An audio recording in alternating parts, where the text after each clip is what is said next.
This is a wonderful opportunity to move from the meta to the actual here, to listen to these remarkable female poets. So I feel very privileged to be in their company, proving the old adage that those who can't do, moderate. So as I was reading their poetry, I was struck by the fact that the one thing they share in common, honestly, I went back to Marianne Moore, and I read her poem about poetry. And so I would just offer for your consideration that these women offer a place for the genuine. And as Moore also reminds us, we do not admire what we cannot understand. And I think you will understand what these women present us, because they present for our inspection imaginary gardens with real toads in them. So I will leave my comments to that. We'll start with Eva, and each poet will introduce herself and then read, and we'll just keep going on down the road. And then we'll conclude. I have one question for our poets to initiate conversation. And if we have time, I hope that we can hear from you and your questions. So Eva, would you like to start us? Yes. Hi, my name is Eva Hruściel. Very grateful, honored to be here. I have 4 books in English and 3 in Polish, and I will read first from my newest book in English, Yours, Purple Gallinule. My publisher is Omnidon Press, placed in California.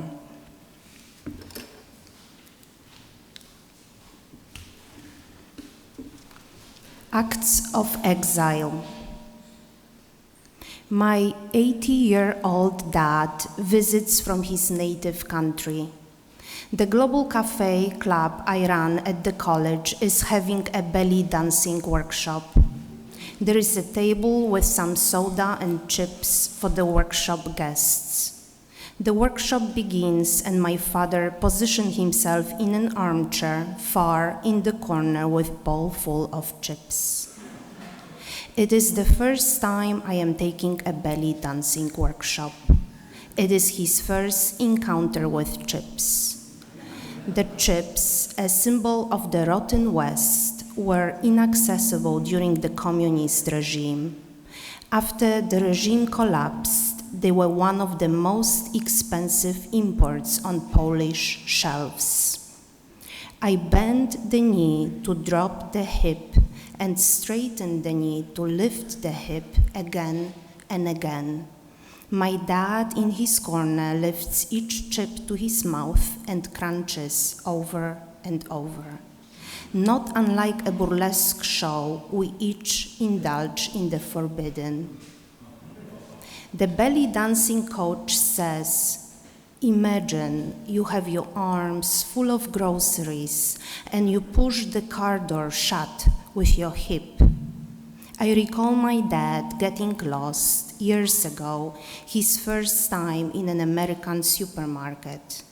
I imagine him hiding there until they close the shop, wandering between the aisles and snacking from every possible shelf. Now he's my only child in the corner of the room, an empty bowl in his hands. Later that day, he will tell me he's not hungry and won't have dinner.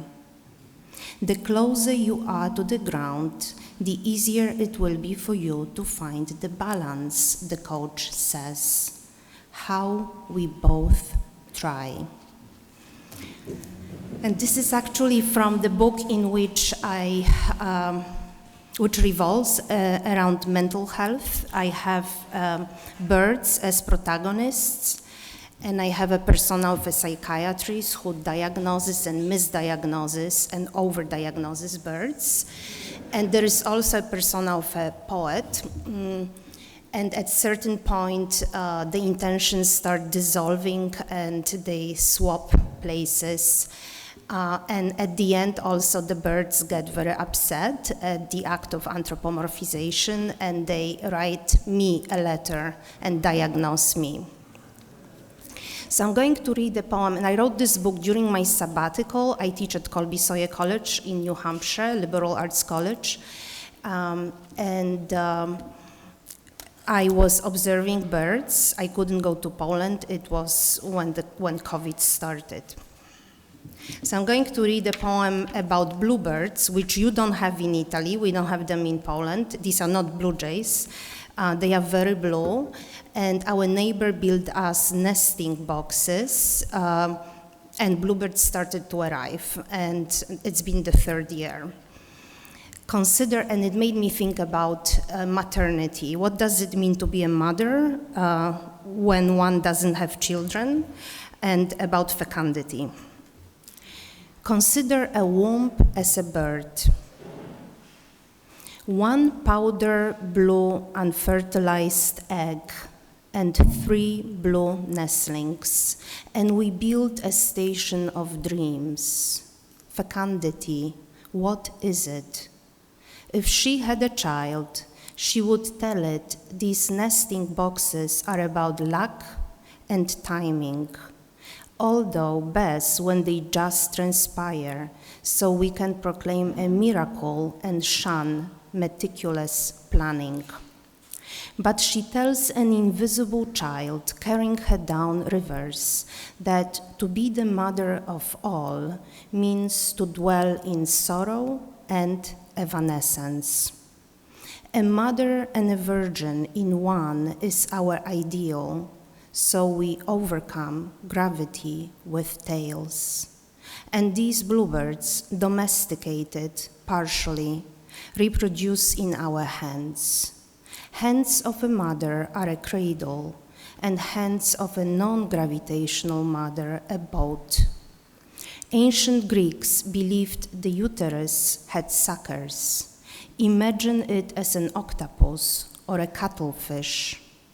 And that brings us to wetness. The nature of mother and the ocean are one. A womb, animal within animal. And because we are only to understand analogically, a womb is also a vessel, wineskin, and a dove. Holy Spirit, fallopian tubes as wings. That's why shamans dress as birds to access the other world. What flatters? And I wanted to say that I grew up Catholic, and I am a practicing Catholic, so this, Catholicism always, the sacred images and profane images always permeated my poetry. I think the turning point was when I started to read Father Giussani, Luigi Giussani, and Romano Guardini, and I understood that Christianity is an encounter, not just following an example or a philosophy. And I also met a fantastic priest, and I'll tell you a little bit about it, when I moved to United States.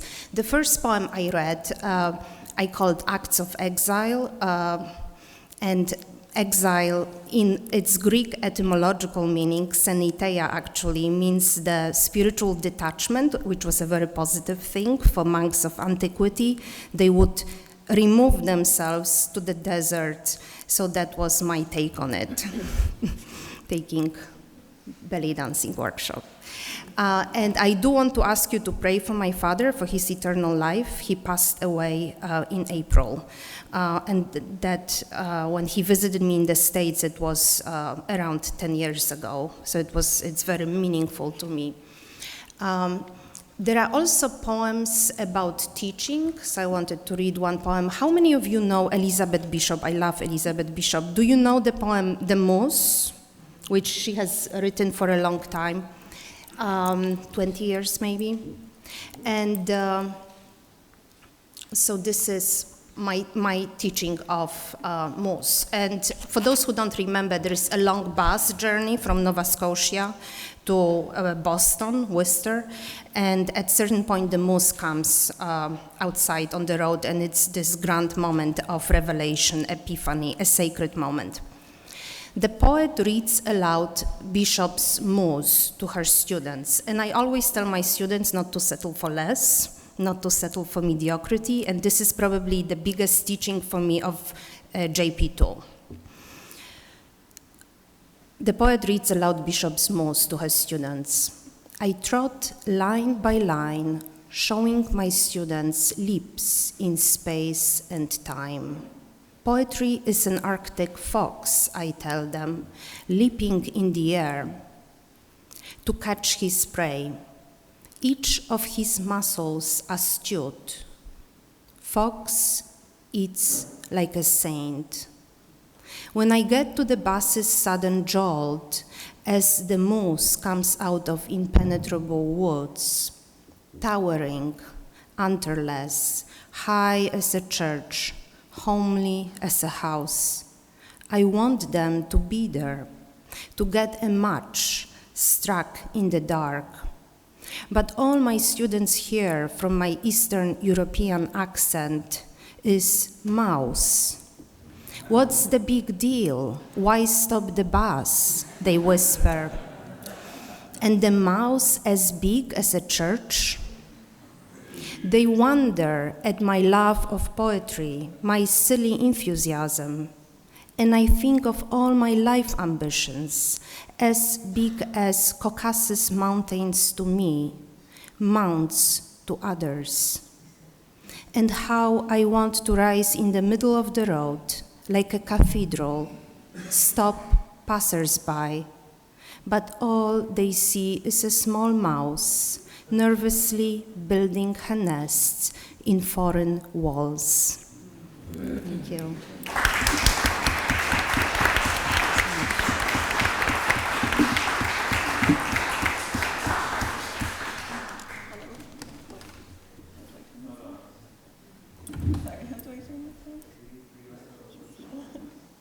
Oh, hello.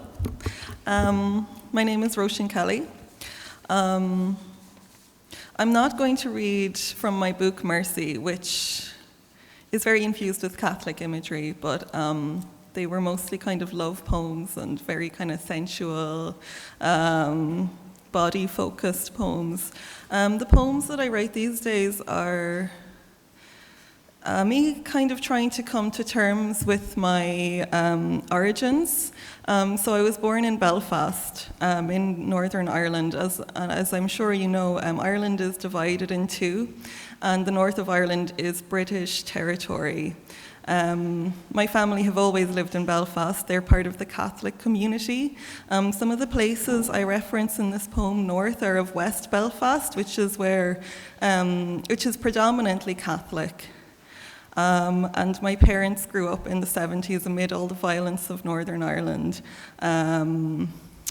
which was quite a brutal place for everyone, but they really had to deal with the fact that Catholics were denied their civil rights. And they really tried to hold on to their culture and the Irish language as a way of kind of resisting this oppression. But once they had children, they decided to move south of the border to the Republic of Ireland to get away from the violence, because there was still a lot of bombs and shootings and stuff going on in the early 90s. So I grew up in a very rural part of Ireland, south of the border. But we never really belonged there, it felt like. We were different from everyone else. So I grew up different from everyone else, but I was also completely removed from my community. I didn't get to grow up around my grandparents and my cousins and my aunts and uncles, which I'm only starting to realize now how strange that is. So I'm going to read my poem North. There are two references to soldiers. The first one is the soldiers that until 1997 were stationed at the border between the Republic and the north of Ireland. They were British soldiers and they were checking cars and that kind of thing. And it's so strange now to realize that I grew up in a country where you were subject to checks. in your own country. And it was not very long ago. And it was quite an intimidating place, the border, like with the soldiers with their guns and the outposts. And, it's hard to kind of reconcile what my lived reality is now with having grown up in that atmosphere. The second reference to soldiers is soldiers from the 17th century in Ireland, who were British soldiers, and they were enacting the penal laws, which you weren't allowed to be a practicing Catholic. And there's a mass rock in this poem. A mass rock is where masses were said outdoors, so that you could run away quickly and not be found out. The poem has its epigraph from Seamus Heaney's poem of the same name, North. Keep your eye clear as the bleb of the icicle. Trust the feel of what nubbed treasure your hands have known. My parents lived under Black Mountain, in the valley of the shadow of death. They met aged 16 at the Europa Hotel, Europe's most frequently blown up hotel. The half-moon curve into Hazelwood Avenue, the stone slab that says Hazelwood Avenue. Andy Town Pole Glass, the Falls Road, West Belfast. Fixin' buses, raising their kids, went to masses, played guitars, shared history, tight-knit community, worshipping mysteries on plastic rosary beads.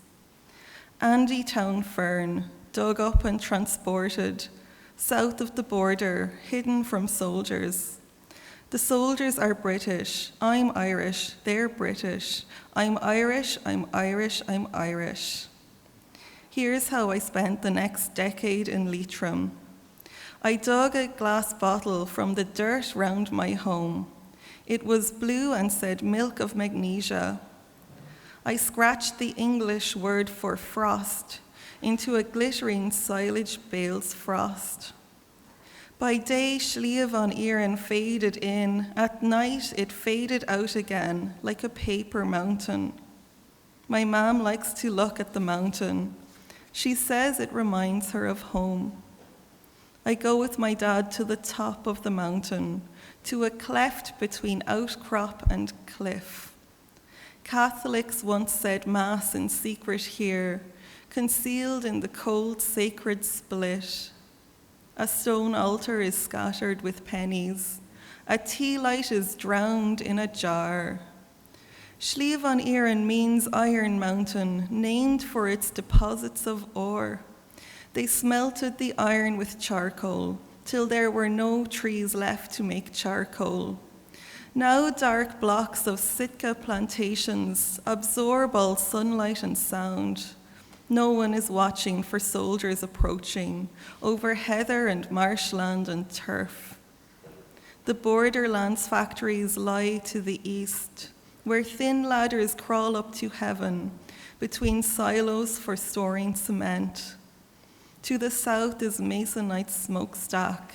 To the west, Coley Arigna's black dust.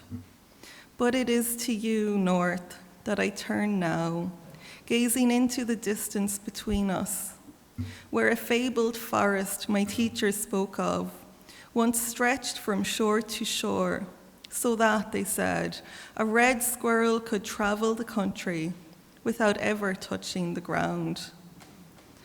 So basically, Sliabh on Éireann is Leitrim's highest mountain, except it doesn't even quite qualify as a mountain. It's a big hill, and there's this mass rock on the top. And yes, just being able to gaze in all directions from up there was quite moving, and to gaze north where I'm from. But there is such a distance between us, I can never regain those origins. You can't go back. I think that's the hard thing to realize. And the forest I refer to was once a forest that completely covered Ireland and was quite important to Celtic psychology, but it was cut down in the 17th and 18th centuries, and it was used to build British Navy ships and for the smelting industry. And the red squirrel is on the verge of extinction in Ireland because 12 grey squirrels were shipped from England to Ireland as a wedding present, and they escaped. And they outcompete the red squirrel for food, and they also carry a virus that kills the red squirrel. So there's a lot going on there.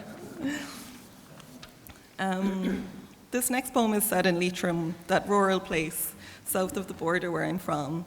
And it's set in December 2020, which was a tough time with COVID, and the new ice age is really a reference to the climate catastrophe that is, approaching. And it was when the rainforest was on fire, the Amazon rainforest and that kind of thing. And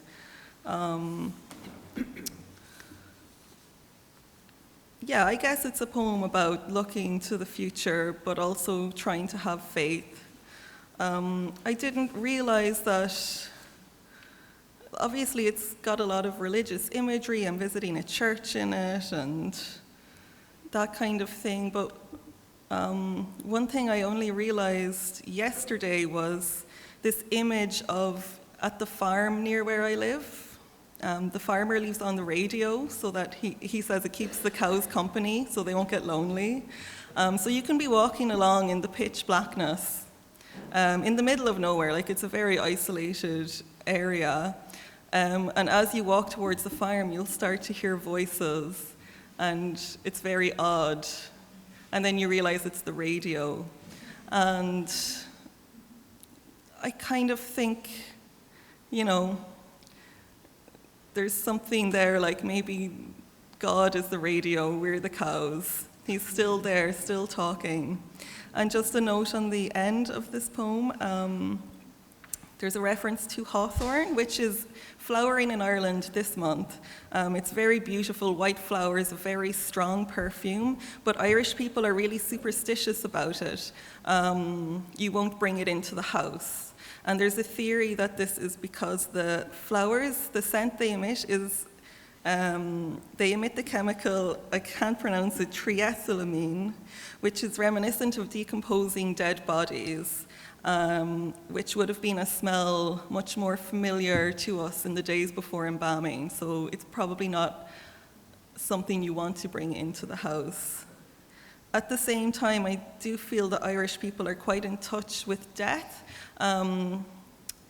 We still bring home the bodies to their houses for 3 days, and in an open coffin, and we have wakes in the people's homes, and they're buried after 3 days, whereas in countries like America and the UK, I think it kind of goes on for a good while, which I think is maybe a little bit alienating. I feel like the Irish people, for us, death is never really far away, and it's always been that way. It's always been at the doorstep.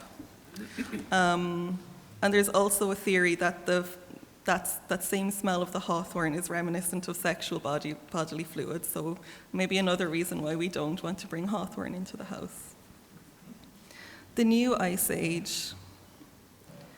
Voices are drifting from over the bog, from beyond the Keshkarrigan road.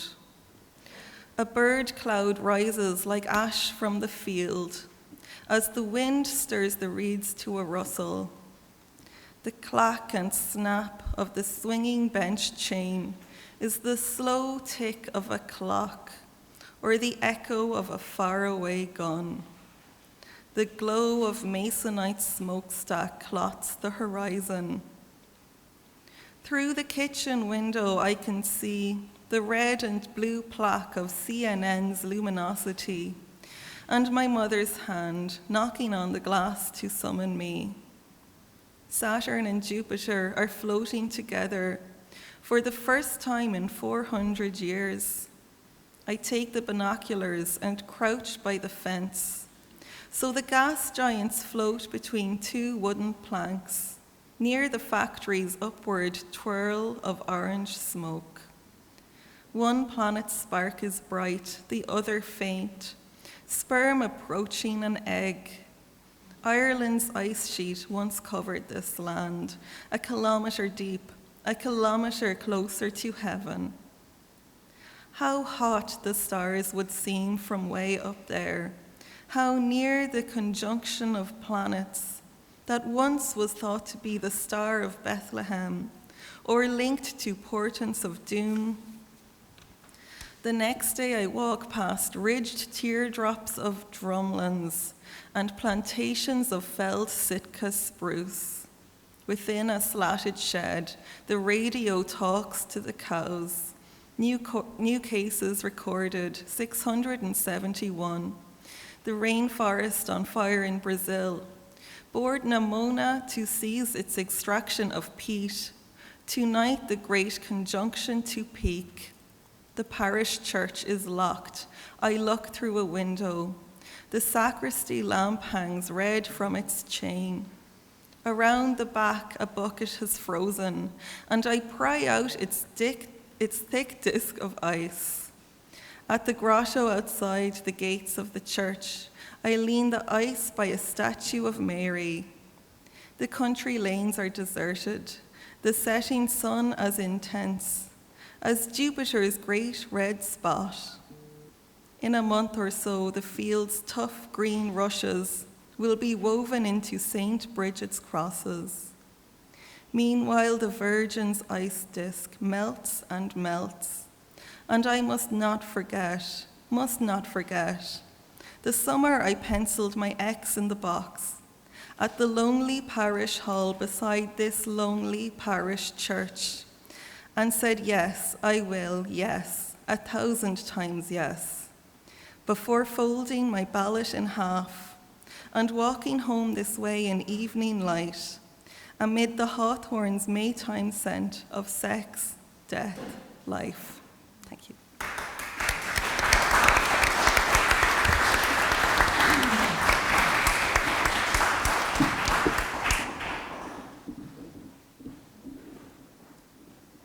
I'm going to read from here because being very small, I always like to read standing up.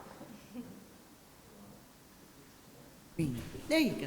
Sorry, I'll read from here because I'm small and I always like to read standing up.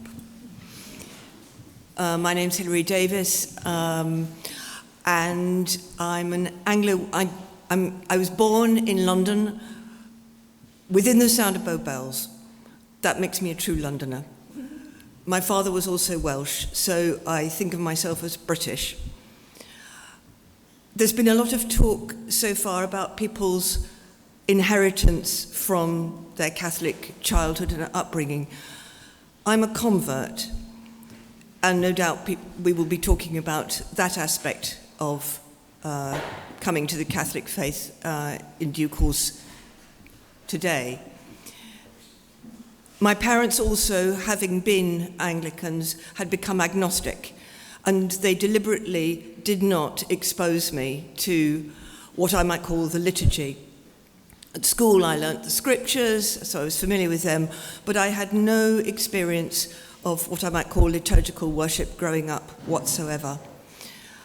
And very gradually I came into contact with Catholicism when I was at Oxford, and these two poems that I'm going to read you are from a sequence called Exile and the Kingdom, which is from my last collection, Exile and the Kingdom, which looks at a journey of faith through the liturgy of the hours. So each poem makes a reference to that.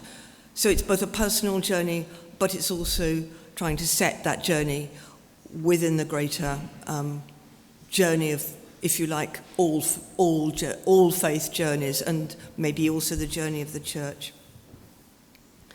This is called Lords, and it was written at a time of great personal crisis, and it does talk about a conversion experience that I did have of a traditional sort, a very sudden one, though it was built on some years before. And it took place in Paris. Lords. How different the first time. Still naive in these matters, So long a road of transgression unbeknownst still to go. Very young, in that acute stage of grieving which is filled up with anguish at the revelation that personal sin is real. And the hard city not caring, a hostile jangle, out of turn the dappled quays with their enlaced lovers, out of turn the times you walked these boulevards in gladness. The buildings flashed their prison staves as I ran through Châtelet and Montparnasse and Clichy like a starving dog looking for eyes that would see my distress. But I was alone and dumb in the city, and no one reached out. By the river, I stopped. The boundaries of my capacity were met. Turn around and go in. One step into the gloom. O Lord, come to our aid. O make haste to help us. A businessman, a baby dandled in her father's arm. Young men stooped upon the little benches, hands cupped around their heads like stones beneath the rain. Lean against this pillar and listen. The vault draws in and points towards the spot. Outside the mighty city and its traffic dim, and time begins dilating like a butterfly's wings on words encountered in another country whose stamp from passing through innumerable minds had been effaced. Love never ends. The soul shivers at it. Love endures. Love does not grow angry. Love hopes. I lie down on the floor. Even if I have all gifts without love, I am nothing. Words sputtered like kindling in the wind. The building crackles. Recognition. Terror. One single, constant, unadulterated note. The greatest of these is love. In the Church of the Martyrs, Saint-Gervais and Portet, I have come through the impossible door of asking. Grace falls like rain on a late summer afternoon. And the second poem, which I'll close with, is called Vespers, and it's a much later stage. Conversion moments may happen, but the whole of life is conversion, and that's what I began to realize, what one begins to realize. It's the road that goes all the way to death. So it's called Vespers, and the second part takes place at a wedding in a church in Norfolk, which has lost its congregation and stands alone in some fields. Very beautiful church called Saul. Vespers. Hosanna's the hardest, not the easiest thing. It makes the sweat drop in an old man's beard. So much does he know of darkness and death's road. Benediction is that act of cleansing which stops us going as our own jailers down into the dungeons that we built. Sing, sing with cymbals and in the sanctuaries.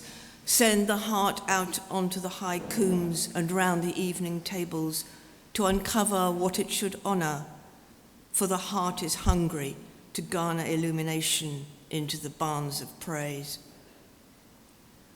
What is a midge in the eye of the Lord?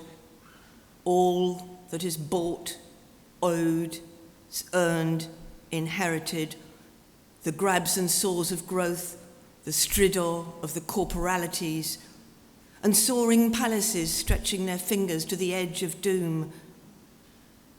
None hang from heaven, none display God walking in his universe as I saw today. The guests are gathered in the church at Saul. The light falls on the floor. The choir sings out the Magnificat. The bride stands at the door. The bride stands at the door and waits. Her handmaids dress her hair. The bride stands at the door and waits. Her father brings her here. And then across the fields a wind comes and catches the rose. Her veil flies up like flame. Above her head a fiery tongue it throws. The guests are gathered in the church at Saul. The light falls on the floor. For all eternity the rose stands at heaven's door. Thank you very much.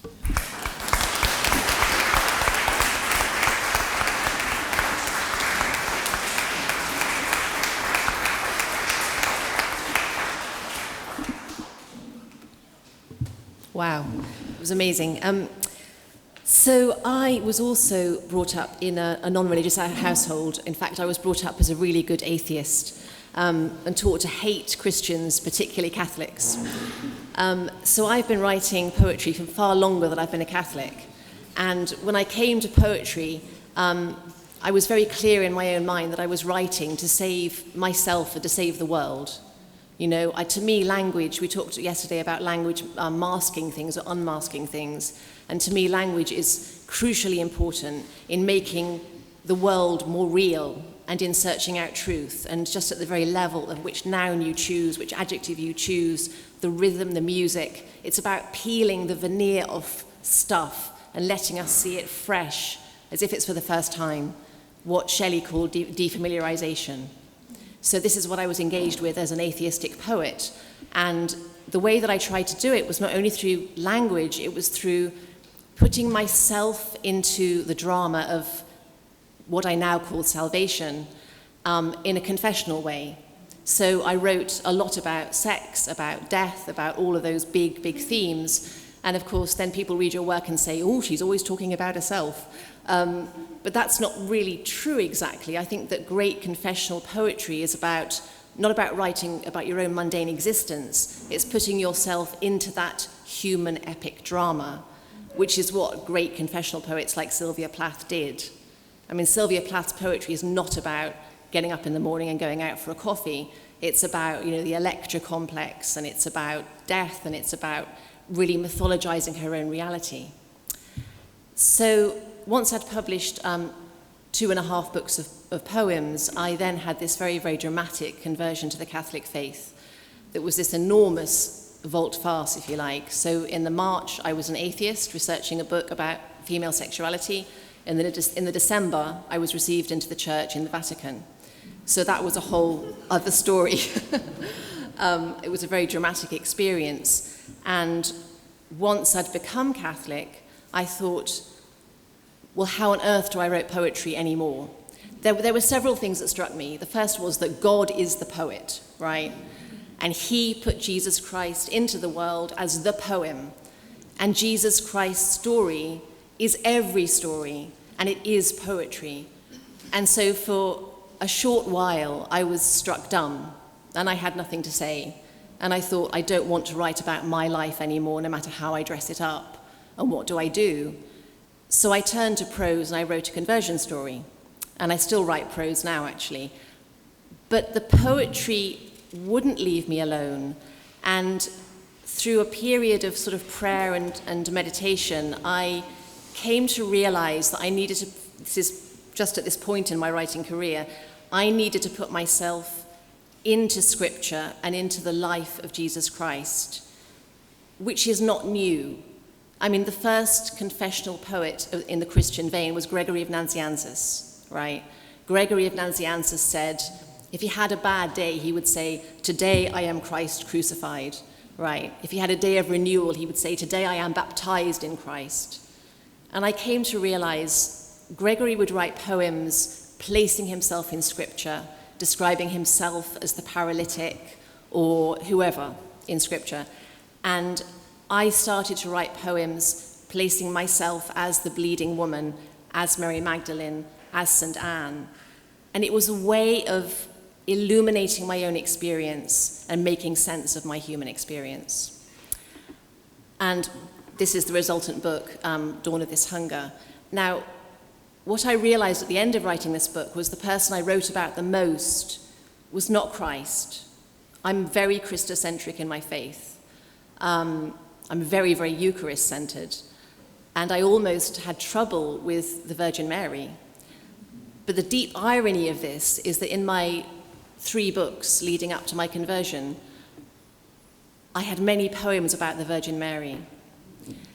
And ironically, as an atheist feminist, in every room I ever lived in, I always had a picture of the Virgin Mary on my wall.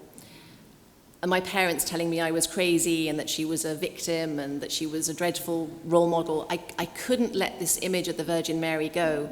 And she's really haunted me my whole life.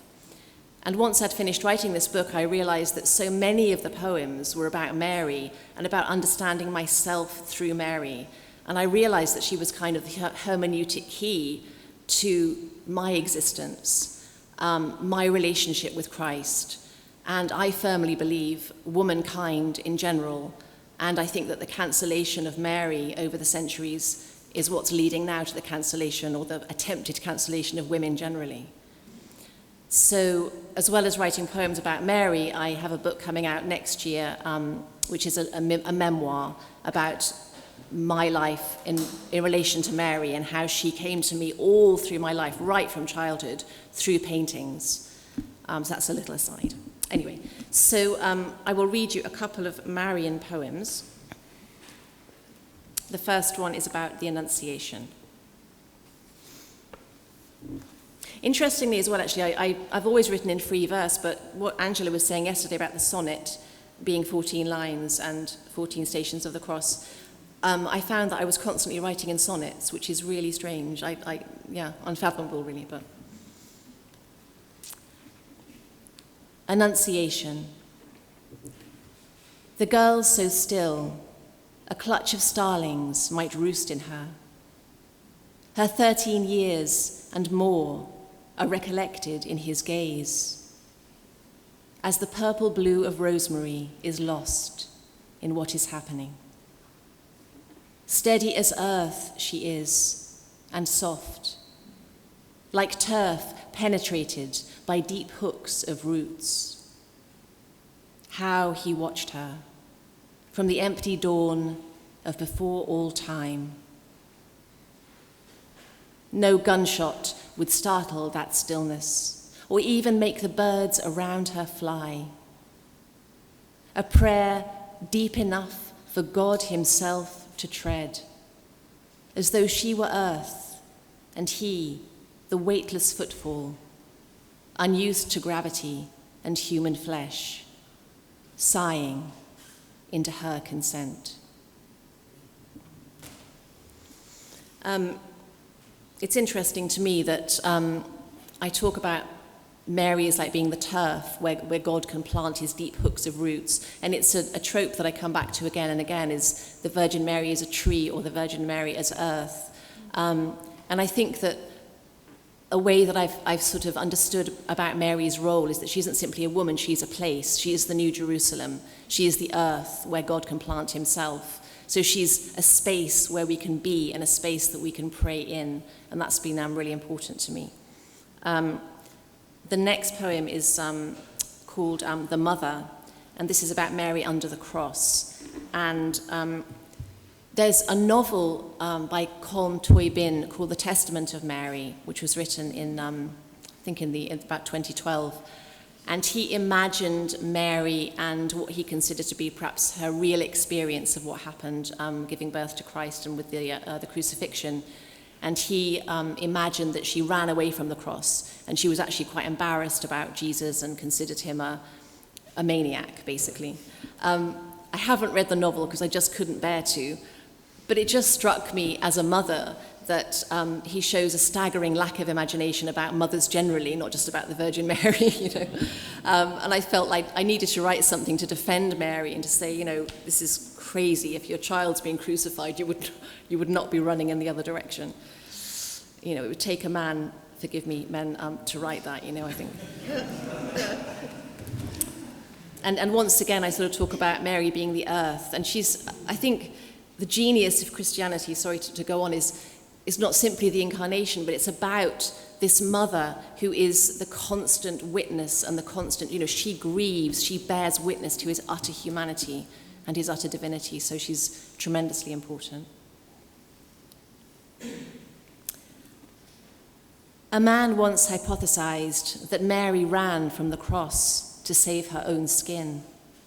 Surely he was blind to these things.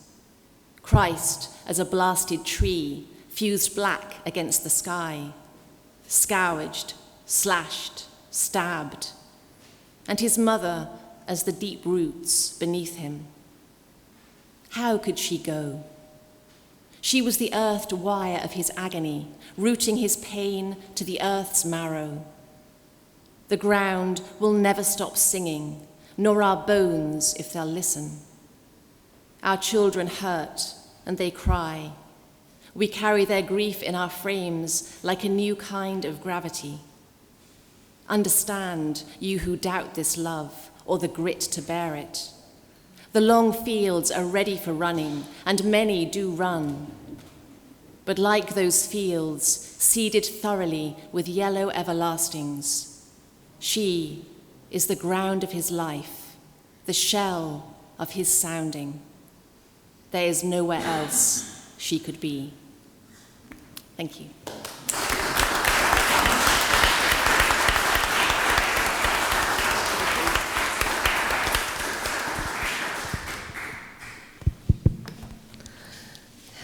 Hello.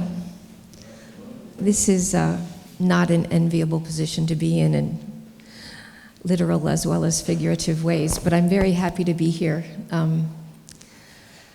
amongst so many great thinkers and poets. And wow, ladies. And thank you to the organizers. And Angela, yeah, you in a second. Sorry. Well, I have a confession. This seems like a good place to make it. I'm not a very good Catholic. Many of you would probably say that I'm an abysmal Catholic, for which I apologize. It has been 24 years since my last confession. And I am from Baltimore, which is relevant. I live here in Rome now, but I am from Baltimore. I went through Catholic school. I went to St. Joseph's Monastery School. And if in Baltimore, which we call Smaltimore, if you say, I went to St. Joseph's Monastery School to a fellow Catholic, they usually shiver and say, oh dear God, did you have Sister Perfecta as your second grade teacher? And yes, most of us did. When I was a high school teacher in Baltimore, when I would give harsh grammar lessons, I would say, I really don't mean to sound all Sister Perfecta on you, but this is what you have to, and they would say, Miss, what are you talking about, this Sister Perfecta? And I said, oh, she was this mean nun. She came in with her cane, and she used the cane, she said terrible things to little kids, and they didn't believe me, and they would go home to their parents and say, oh my God, Miss Egan told us that there was this nun, and the Catholics would say, was it Sister Perfecta? And yeah, so, and then, well, my parents pulled us out of Catholic school for various reasons, including Sister Perfecta. I had the good fortune to go to Archbishop Keogh High School, which, if you've seen the documentary The Keepers, that's where that dear nun who was trying to help the girls who were being abused by priests and policemen, that's the school she taught at before she was murdered. I was there after she was there, but my classmates were the younger sisters of the girls who were abused. It's Smaltimore. I have many connections with the survivors of this abuse. And why am I saying all these negative things so early on a lovely morning? I'm here because I have a Catholic imagination. And and what I realized yesterday was I read Andrew Greeley at a young age, and this thinking made a big impression on me. The kind of training that we get that Angela was starting to talk about yesterday, training. I mean, I lived in a house full of symbols, crucifixes in every room, Mass cards here and there, the crucifix with the extreme unction tools in the secret compartment in the back. And I understood even as a child that meant something, that there was something really important going on with this blessing possibility that was there. Fish frying on a Friday, how much more visceral a symbol could you have? And so I think that it's interesting that part of this idea of the Catholic imagination is that we learn early about embodiment, about incarnation, about transubstantiation, if I may say this and not be struck down for blaspheming. But what do we do as poets? We take abstract concepts like love and death and sex and philosophy and turn them into concrete images. And that seems like a pretty nice definition of, the outward and visible sign of inward and invisible something important. So I'm just going to, that will be my little philosophical spiel, such as it is. And the beautiful book that was made out of the things that we sent in, thank you, whoever found the paintings, painting and a drawing that these were based on. These are ekphrastic poems from my book. This is my most recent American book. It's called Synesthesium. It's half based on paintings and drawings by the wonderful French artist Suzanne Valadon. If you don't know her work, please go and find it. And she did children very well. So this mother, and it's a long story that I won't go into, but I think that she portrays children in a particularly sympathetic and humanistic way that also strikes me as being part of the importance of having a Catholic imagination, because, the baby Jesus, Mary was a girl, etc. So the first one I'm going to read is, so they all have French titles based on the title of the paintings, which, since she was French, they were titled in French. So the little girl sitting on the floor with her legs outstretched. I envy her, actually. And this is a sonnet. And in fact, it's a terza rima sonnet. So let's talk about Dante a little bit, too.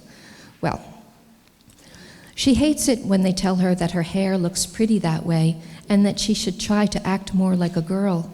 It isn't fair. It's not her fault she'd rather run and climb the chestnut trees and chase the boys and scare the normal girls, so silly in their fine white Sunday lace. Already she has plans. She's not sure what, but she knows she'll escape this dreary girl shell life. Look at the hands, enormous for her size, and fidgeting as if in practice for piano or paint. And with those long, strong, skinny, filly legs, she'll manage. But for now, her only wish is for someone she could tell about the loneliness. And I also think of that little girl reminds me of my niece, who looks a lot like my sister, who really had a hard time with Sister Perfecta, but managed to get out of it alive. If you want the stories, I can tell you, but not right now.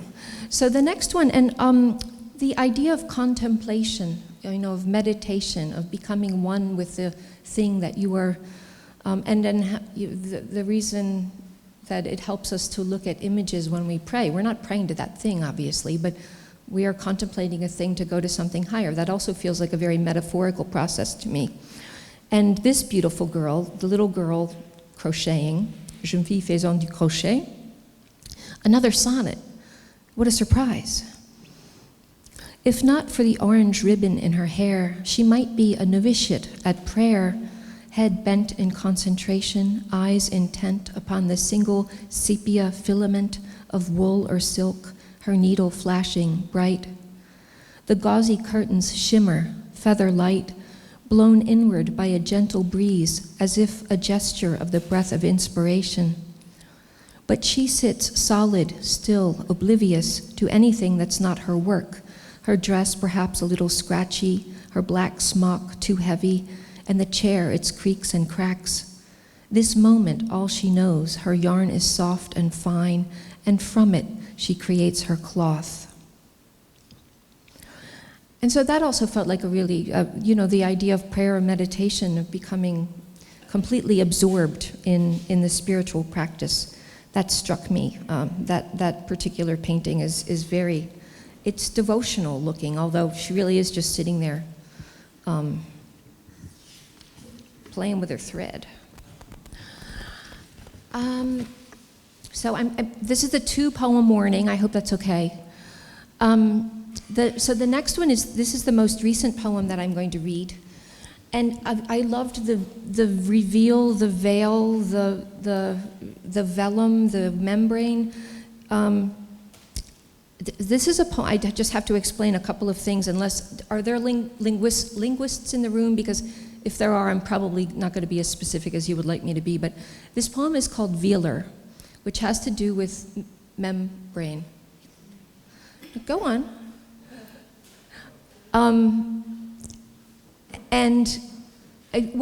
What happened was, and this was really my Catholic imagination or my Catholic self, being there. We were talking about a woman I know, and this story will be told in the poem, but whose son committed suicide. And we were talking about how does she go on? And I said, well, she has her faith. She's very devout. And a person at the table, and so this is what I misheard. So her faith is her anger. And it pissed me off. Like, how can you say such a thing about her faith? But what she had said was her faith is her anchor. Her anchor. And so that's a velar sound that, it's back in your throat with the membrane. And they come in voiced or voiceless. So anchor, anger. You're doing the same thing, but that sort of thing. So I think that's all I need to tell you about this poem. Yes. So, Velar. She said that faith is her anchor, but I heard anger. Fragile, fraught faith, bells and beeswax, candles, a baseless base, frankincense and myrrh, common sense thrown out the stained glass window. Those characters we studied in the minster windows, transluced as through a membrane, luteous. A medieval monk with spectacles, round like vintage Eltons. Who knew that kind of vision was possible back then? Her son a suicide, impassable the life, ever unable to translate love from the cradle to where he was. Once I touched a page of vellum made of fetal calfskin, buttery, as they say in the trade, disruptive to the system's anger or anchor, both velar, one voiced, one voiceless.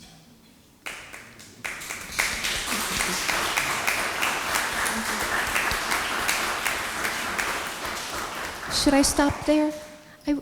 May I read one more poem?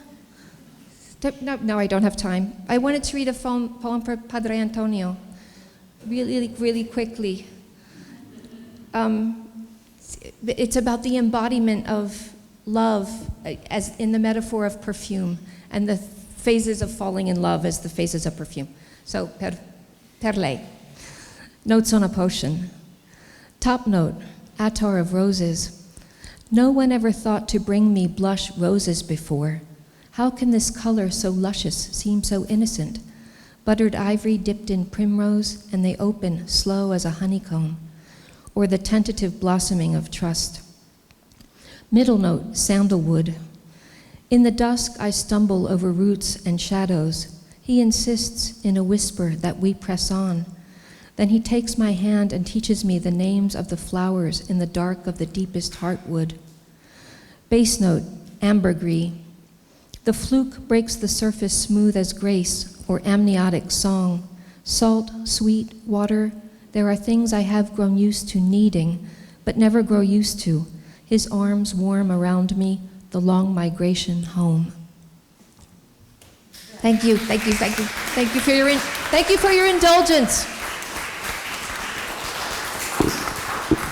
Thank you, women.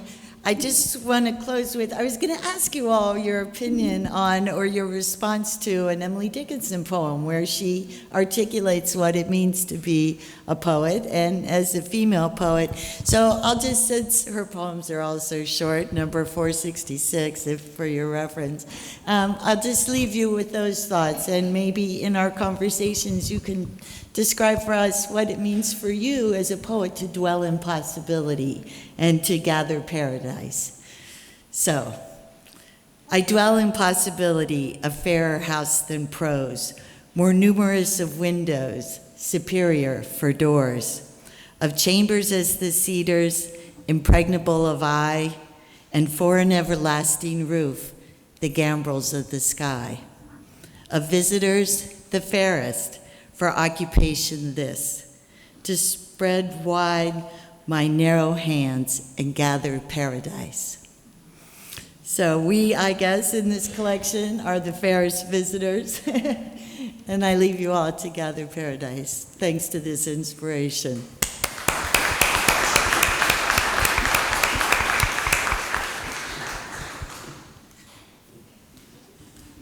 Do you have any thoughts? We have Actually, like 2-3 minutes. Actually, it's interesting that in that poem she uses slant rhymes, which were unthinkable of in her times. These were bad rhymes. Oh, yeah. So she really anticipated free verse and postmodern kind of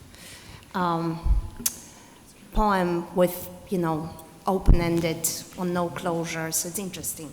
Yeah. Thank you for reading her. Oh, we have 50. I thought we broke it the quarter till. Fabulous. I love it. Oh, thank you, God. This was a nice moment of grace. But Sally, you mentioned possibility, your encounter with possibility in your narrative. Do you want to say something about that?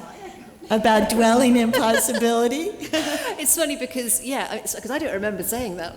Bizarre. But anyway, when I had this conversion experience, and there were 3 specific kind of mystical experiences. They really were. They came to me from out of nowhere. And in the first one, it was very much revolved around that word possibility. When I kind of accepted that there could be a creator, that was the word that came to me, possibility.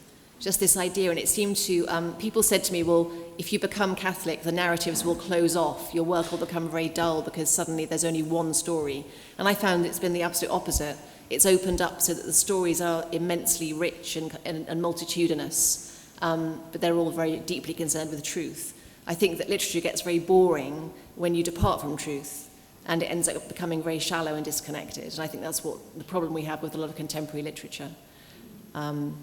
Possibility is very important. And when you write a poem, there's always a space for mystery, there's always a space for the unanswered, there's always a space for puzzlement, and that's right and proper. When you read T.S. Eliot's 4 quartets, you're not going to know exactly what every single line means, unless you do it for your PhD. But everything, there is nothing that is without meaning. There's nothing that doesn't add into the whole. And that's why it's so incredibly magical to read, because it leads you to truth, and it leads you to something that's sometimes deeper than what you actually can comprehend as a rational being. Hillary, why is poetry a fairer house than prose? Sorry, say that again. Why is poetry a fairer house than prose? For expressing that sense of possibility and gathering paradise. Well, I'm not the best person to ask, really, because I used to write prose when I was little. I thought I was going to be a novelist. I'm very grand.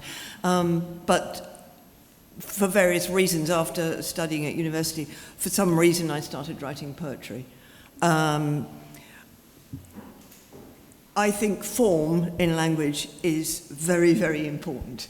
Now, might be stating the obvious, but what I'm trying to do is, in a sense, compress a very dense experience into very dense language, and I think that poetry allows you to do that better than prose. Prose allows you to do other things. It's not a competition.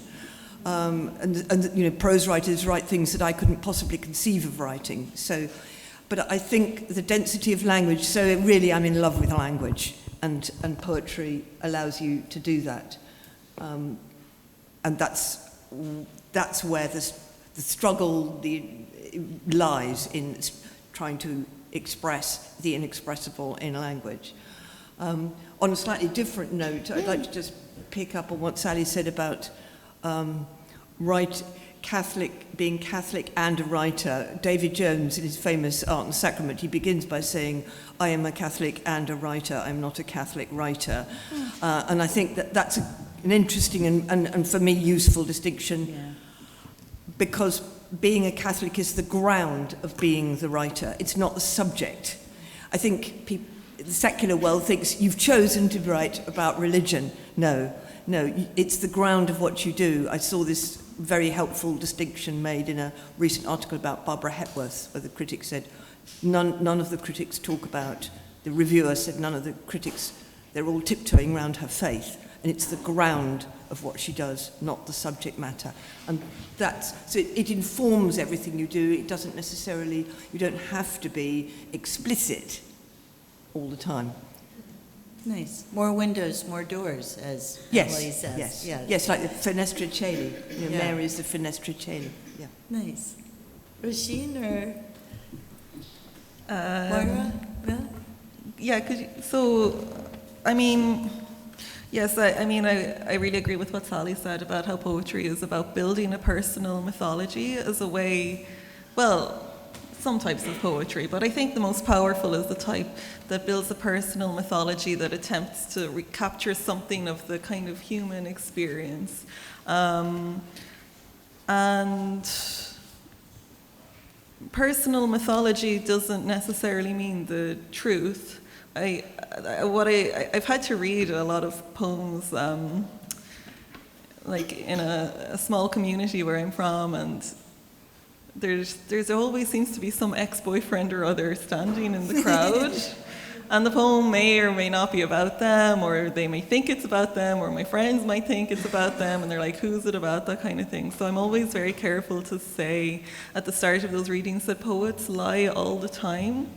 So I think lying is kind of an important part of building that personal mythology, and that contradictions, and in relation to Catholicism, I do think it's a whole bunch of contradictions, Catholicism itself, especially with regards to Marianism, because in Ireland she's so present, her grottos are everywhere, she is much more visible than Jesus.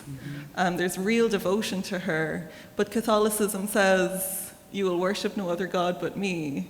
But she's become this sort of goddess figure. So I think there's a big contradiction in terms of that. So I think maybe that's why poetry and Catholicism maybe blend quite well. Nicely said. Thank you for that. More? If I could add Please. a Roman note, so to speak, Keats's famous formulation of negative capability, which is about possibility, the ability to dwell in uncertainty without an irritable reaching after fact or reason. So I love that kind of left brain, right brain thing that's going on. And by the way, there's an Elizabeth Jennings manuscript in the Keats Shelley House. I don't know if you've had the chance to see. It's quite nice. But and Keats said that was the most important characteristic of a poet, was this negative capability. Shakespeare had it in abundance, and Milton had it not at all, according to our friend, Mr. Keats. Thank you. Oh, Eva? If I may chime in, that made me think of Zbigniew Herbert, Mr. Cogito and Imagination, and he ends the poem with, a poet is faithful to uncertain clarity.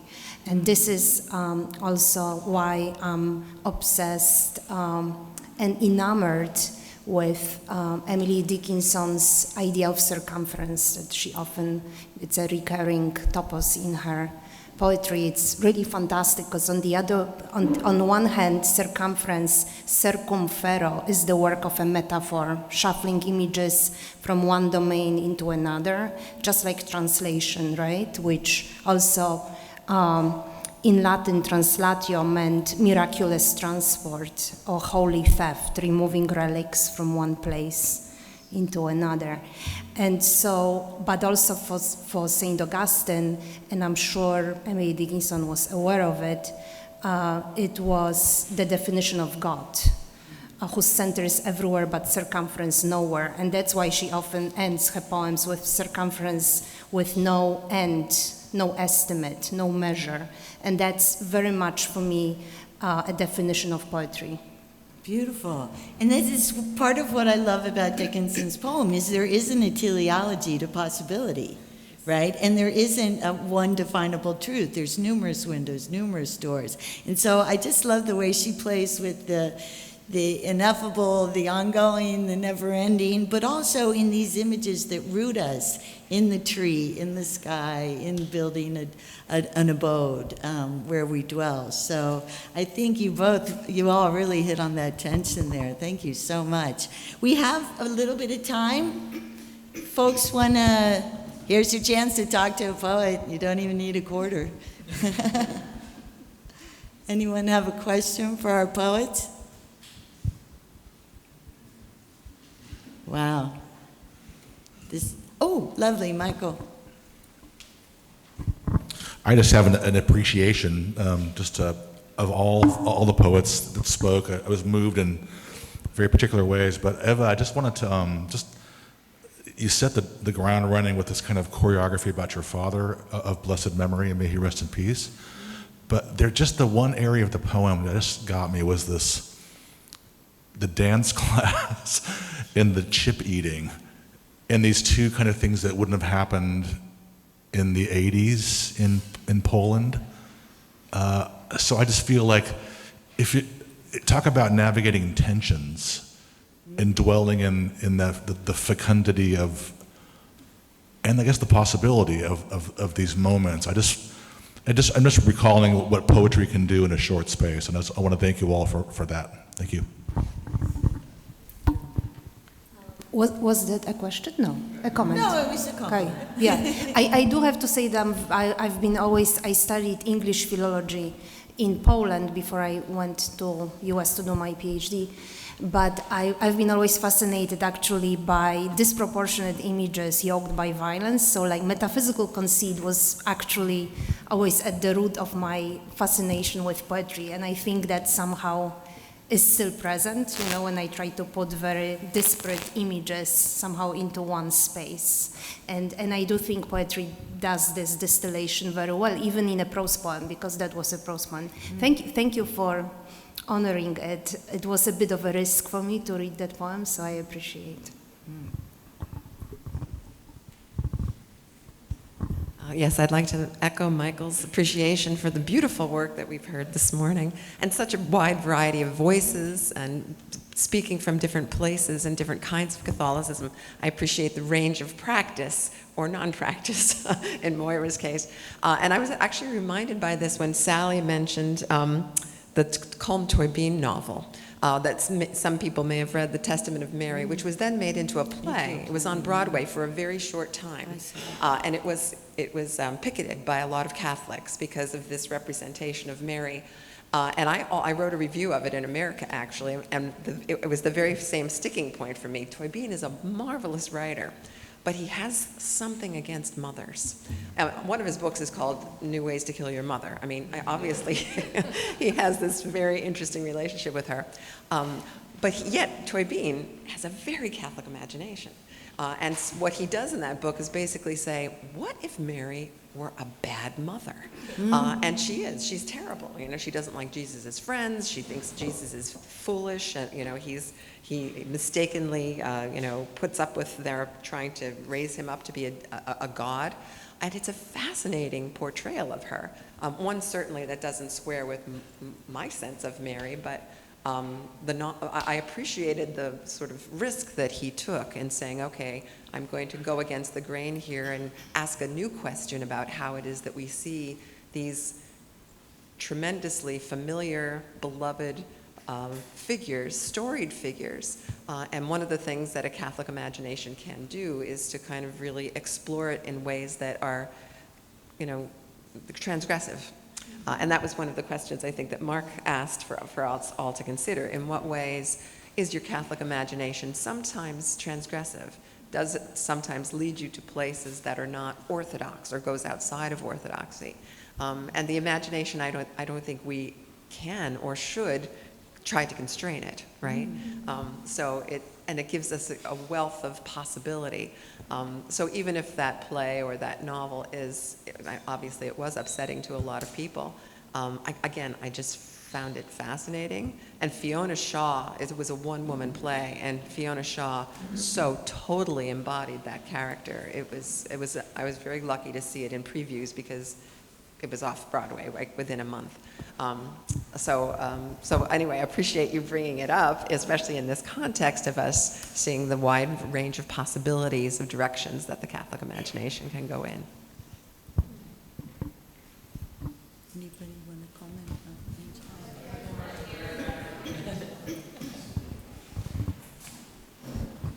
Thank you. I'm fascinated by everything I had this morning.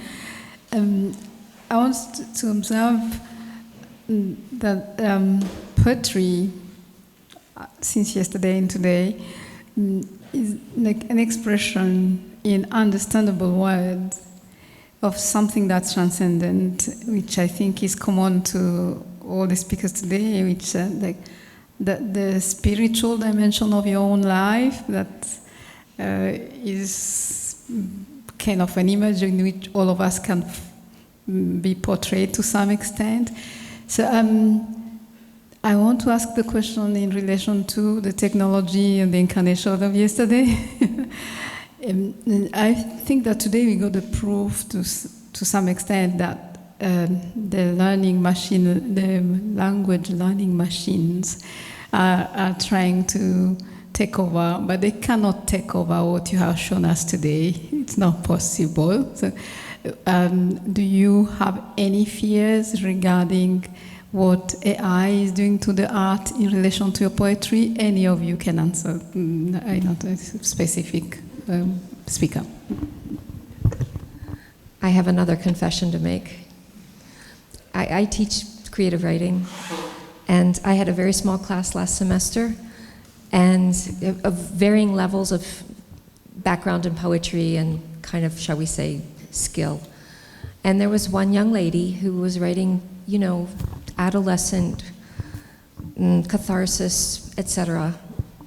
And one day she suddenly brought in a poorly written ABAB quatrain poem using words like somber and drear that she didn't quite know how to say when she read it out loud the first time in the workshop.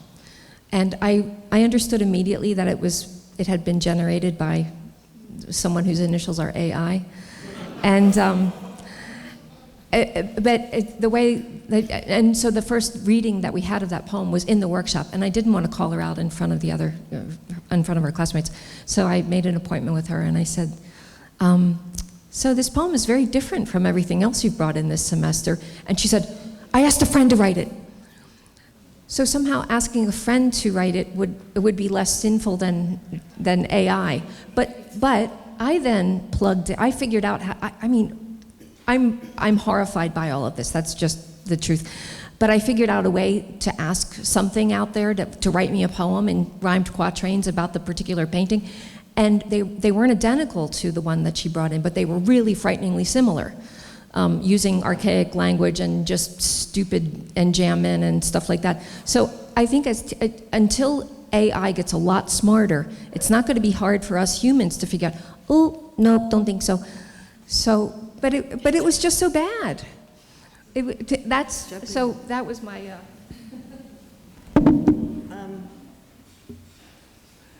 I had a very similar experience. A friend of mine who's very interested in AI and its dangers and possibilities sent me a poem, because he knows I'm Anglo-Welsh, that had been written by somebody whose initials were AI about being Welsh.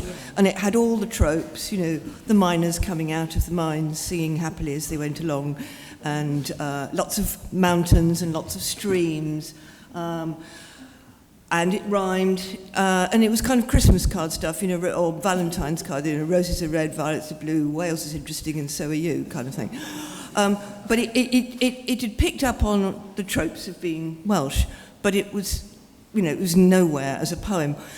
And that gives me to think very seriously about AI and what its real dangers and possibilities are. And one of them is right at the heart of this.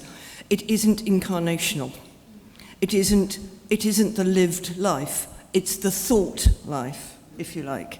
And it can think surprisingly well, it seems, and terrifyingly broadly, because it's being fed an enormous amount of information all the time by us.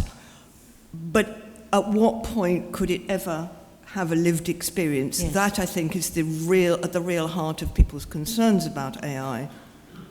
And it's at the heart of what we're talking about, because Catholicism is profoundly incarnational. And I think about this problem all the time. So it's a very good question. And I think we do have to hold the fort on this one. Well, there's our definition of the Catholic imagination. Can I just add as well that I think the AI question is about us being not only better writers, but us becoming better readers. And this is why education is so important, because we are really failing in how we read, and we're failing in how we detect cliche. It's what the lovely Martin Amis called the war against cliche. It's the most fundamental challenge we have as writers, is to get rid of cliche and to scrape the veneer off things. And computers, I don't see them ever being able to do that. So we have to be constant innovators as poets, and we have to up our game, and we have to teach our children how to read, because most people don't know how to read. Thank you. Enjoy your well-deserved break.